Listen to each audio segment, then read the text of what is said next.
Salut à tous les entrepreneurs. I bet you didn't know how crucial mastering business English can be for your career. Aujourd'hui, on va explorer ensemble le vocabulaire de l'anglais des affaires. Je vais vous guider pour comprendre et maîtriser quelques termes clés tout en les traduisant en français.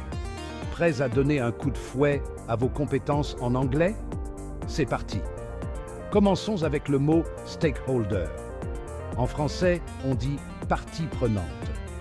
Une partie prenante, c'est toute personne ou organisation ayant un intérêt dans une entreprise.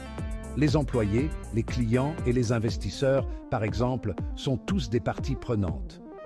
Passons au mot suivant, leverage. En français, on utilise le terme levier. Utiliser un levier, c'est se servir d'un avantage pour atteindre un meilleur résultat.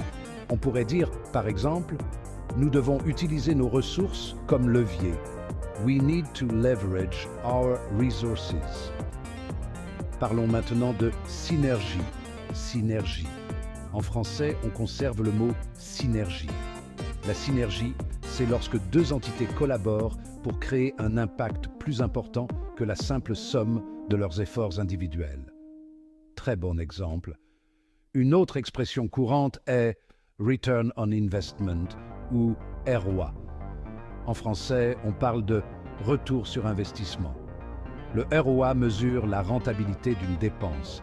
Par exemple, si vous investissez 100 € en marketing et que vous générez 200 € de ventes supplémentaires, votre ROI est de 100%. Abordons maintenant la scalability. Scalabilité ou évolutivité. En français, on peut dire scalabilité ou évolutivité.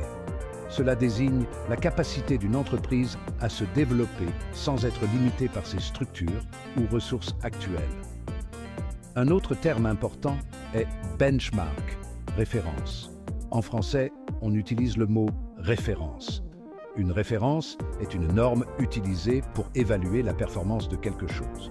On pourrait dire, par exemple, nous devons comparer notre performance de vente à la norme de l'industrie. We need to benchmark our sales performance against the industry standard. Pour finir, parlons de due diligence, diligence raisonnable. En français, on dit diligence raisonnable. C'est le processus d'enquête approfondie mené avant de conclure une transaction ou un investissement.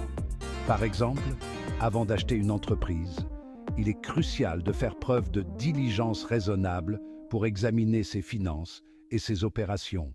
Voilà, vous avez maintenant un aperçu de quelques termes essentiels de l'anglais des affaires avec leurs traductions en français.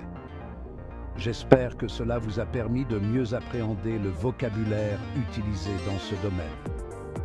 Merci de nous avoir rejoints aujourd'hui. Continuez à vous entraîner et à perfectionner vos compétences linguistiques. C'est un atout précieux. À la prochaine!